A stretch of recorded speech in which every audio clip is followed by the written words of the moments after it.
Добрый вечер, 21 декабря, и это уже 1028-й день аннексии Крыма. В эфире «Заман». Смотрите в выпуске. 35 миллионов гривен обещает государство АТРу в 2017 году. АТР є єдиним і ефективним таким комунікаційним зв'язком з Кримом.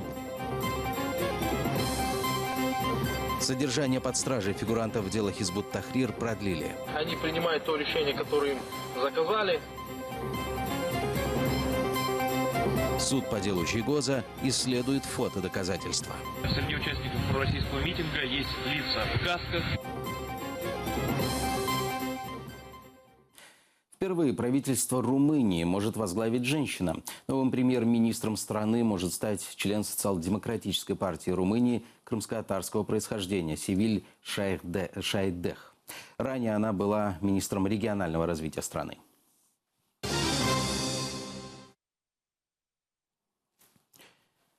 Суд в Крыму продолжает исследовать фотографии по делу Чийгоза. На 59-м заседании подконтрольной Кремлю Верховный суд Крыма рассмотрел несколько фотографий, сделанных 26 февраля 2014 года. Адвокат Николай Полозов рассказал, что прокурор традиционно не заметил противоправных действий пророссийских митингующих. Зампредседателя Меджлиса Ахтема Чийгоза судят за якобы организацию беспорядков во время митинга в поддержку территориальной целостности Украины перед зданием Верховного Совета Крыма 26 февраля 2014 года. Среди участников пророссийского митинга есть лица в касках, есть лица в бронежилетах.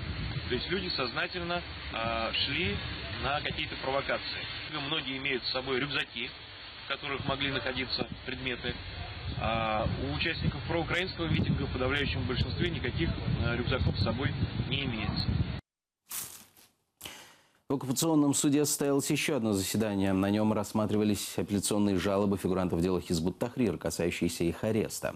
Суд апелляции отклонил. Согласно принятому решению, срок ареста Джеппарова и Алимова продлили на 2 месяца до 8 февраля, а Исмаилова до 11 марта 2017 года.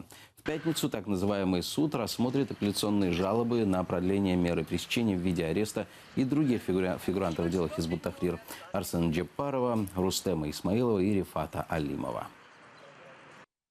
Никакие доводы, ни законные национальные, ни доводы о нарушении конвенции и международного права не влияют на судей. Они принимают то решение, которое им заказали, и эти решения, конечно же, абсолютно отрицательные. Около 5 часов утра 274 народных депутата приняли государственный бюджет Украины на 2017 год. Заседали более 12 часов. Принимать главную смету страны ночью у них уже стало привычкой. Вместе с депутатами в сессионном зале рассвет встречала и наш корреспондент Наталка Калинка. За бюджет с утра агитируют фракции блока Петра Порошенко и Народный фронт. Вечернее заседание Верховной Рады спикер Андрей Парубий начинает с принятия бюджетных законов. Правительственную ложу заняли министры. Оборонные и социальные законопроекты набирают более 270 голосов. Около 9 вечера переходят к налоговому кодексу. К нему у депутатов немало претензий. Обсуждают более 350 поправок. В президии вице-спикер Ирина Геращенко, однако за 3 часа никакого положительного голосования. В час ночи в президиум возвращается спикер. По тих поправках, по яких голова комітету попросить повернутись, я поставлю це на голосування. Ніна Петрівна, повторіть, я не встиг записати ці поправки. Спикер записал и принялся за работу. В сессионном зале процессом голосования руководит депутат от Народного фронта Андрей Иванчук.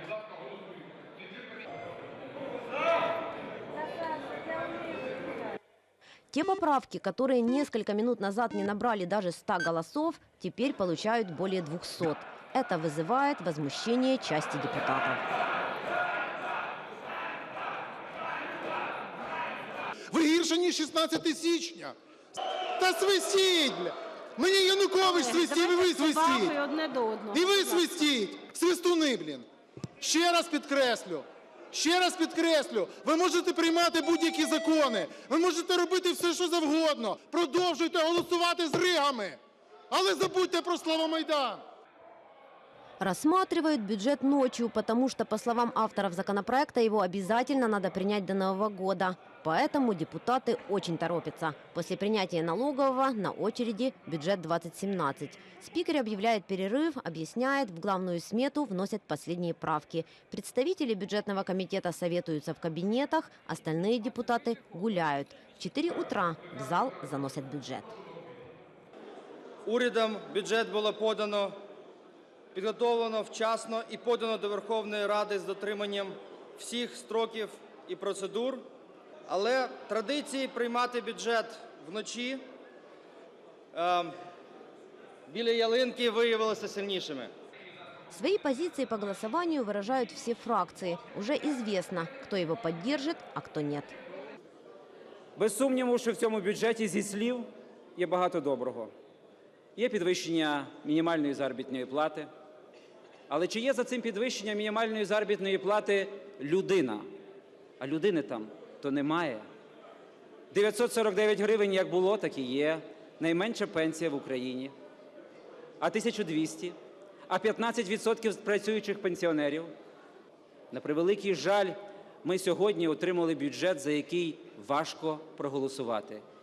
Отакий бюджет за всю історію України – це є вирок уряду, який його так підготував. Коли ми бачимо от такий бюджет країни, коли ми не маємо можливості ознайомитися з суцільним текстом, так з чим же вступає країна в 2017 рік? После услышанного Владимир Гройсман идет в наступление. Знаєте, коли молоді депутати роблять флешмоб і говорять, що це не бюджет, я нічого не маю проти, тому що вони не мають досвіду. Але коли міністр економіки бувшого уряду виходить на трибуну, а хотіла виходити лідер цієї фракції, але зрозуміла, що зараз вийде на ожеледицю і не встоїть, сказала, щоб пішов інший. У мене питання, як можна в країні буде 3,5 роки прем'єр-міністром і не знати, як формується державний бюджет? Читайте регламент, учіть матеріальну частину. Я завжди сказав, що ви професійні бездарі. Далее голосуют за бюджет. Против «Батькивщина», оппозиционный блок, большая часть «Самопомощи» и некоторые мажоритарщики. Остальные бюджет «за». України на 2017 рік прийнятий, колеги. Шановні народні депутати, я щиро вітаю нас усіх. Ця напружена безсонна ніч була варта того. Заложили в бюджете 2017 и деньги для канала АТР. Я послухався наших пропозицій, і в тому бюджеті, який ми остаточно проголосували, на це передбачено 35 мільйонів гривень. Це було вирішено сьогодні, і це сьогодні було внесено буквально за декілька годин до того, як проголосований був бюджет. Как и обещали, бюджет приняли с рассветом. В 5 утра депутаты расходятся отсыпаться. Для этого даже отменили сегодняшний сессионный день. Наталка Калинка, Асан Иминов, Заман, АТР. Евросоюз официально продлил санкции в отношении России на полгода. Они были введены из-за аннексии Крыма. Санкции в отношении отдельных секторов российской экономики будут продолжаться до 31 июля 2017 года. Более того, США расширили санкции против России из-за вооруженной агрессии против Украины. Под санкции попали 9 россиян и более 30 организаций. В список вошли 2 крымских предприятия – Крымская железная дорога и Керченская паромная переправа. В Вашингтоне обвинили Россию в обострении ситуации на Донбассе. Це рішення пов'язане лише з активністю Росії, їхньою підтримкою сепаратистів та їхньою окупацією Криму. Росія має відповідати за порушення суверенітету і територіальної цілісності України.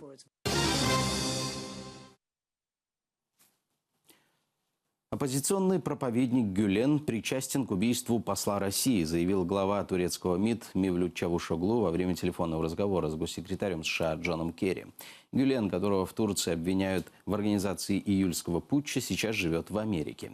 Представители Гюлена называют обвинения Анкары никак не обоснованными. 19 декабря турецкий полицейский застрелил российского посла Андрея Карлова. Через несколько минут после инцидента Мевлюта Мерт Алтенташа убили полицейские. Я считаю это отчаянной попыткой со стороны турецкого правительства отвлечь внимание от вопиющих провалов в обеспечении безопасности. Очевидно, что в условиях российско-турецких отношений и сирийского кризиса меры безопасности должны были быть куда более серьезными. Так что я уверен, что они просто пытаются отвлечь внимание от собственных недоработок. Немецкая полиция отпустила пакистанца, задержанного по подозрению в нападении на рождественскую ярмарку в Берлине. В местной полиции заявили, что человек, который раздавил людей на грузовике, сейчас находится на свободе. Он вооружен и может совершить новые преступления. 19 декабря в центре Берлина грузовик въехал в толпу. 12 человек погибло. Жители Берлина приносят цветы и свечи к импровизированному мемориалу на месте трагедии. Минуты молчания память погибших почтили депутаты парламентов Бельгии, Испании и Франции. В Европе принимают дополнительные меры безопасности в местах скопления людей. Треба жити далі. Заходи безпеки додають більше упевненості. Ми намагаємося не ходити на ярмарок вночі. Краще це робити зранку. Тоді, я сподіваюся, все буде добре. Не знаю, чи повториться те, що трапилося у Берліні в Ніці, чи може знову розпочнеться в Парижі. Журналист «Радио Свобода» Антон Наумлюк – единственный независимый репортер, кто постоянно освещает нарушения прав человека и, в частности, репрессии против крымских татар на оккупированном полуострове. Фотографии Наумлюка с политических процессов представили в Чехии. Это портретная галерея пострадавших от оккупации Крыма. Когда ты работаешь там, это постоянный, непрекращающийся просто поток людских судеб, родителей, у которых похищены дети. С 2014 года пропали, то есть насильственные исчезновения зафиксированы в больше 200 человек. Напиши письмо военным АТО и политзаключенным в оккупированном Крыму и России. Такая акция состоялась в Киеве в лицее кадетского корпуса. Дети распечатали фотографии, читали стихи, писали пожелания и рисовали. На акцию пригласили освобожденного узника крымчанина Геннадия Афанасьева, сестру заключенного в Крыму Мустафы Дагерменджи и других родственников политзаключенных. Мустафе 27 лет, его задержали по делу 26 февраля. В СИЗО, как мы знаем, повода для радости абсолютно нет. А вот такие чистые, искренние рисуночки, письма – это очень важно и хорошо. Ці малюнки планується передати, звісно, тих хлопців, які знаходяться в російському ув'язненні, їх зараз вже 44 чоловіка. Хочемо передати ці листи і батькам, які чекають своїх дітей, і, звісно, батькам, чиї сини зараз боронять нашу державу на війні проти Російської Федерації на сході України.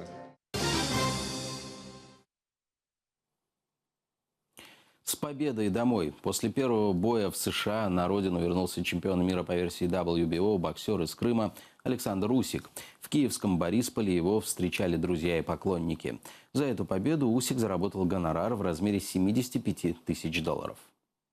Хорошо встретили, правда, первые 4 раунда там были какие-то крики. Гудели, мексиканцы. Гудели, да, но у них же им надо сразу, чтобы туда втыкались, в крови все было. Я даже, если честно, чуть удивлен, то, что я первый раз там боксирую, и такое большое количество людей как бы, болело.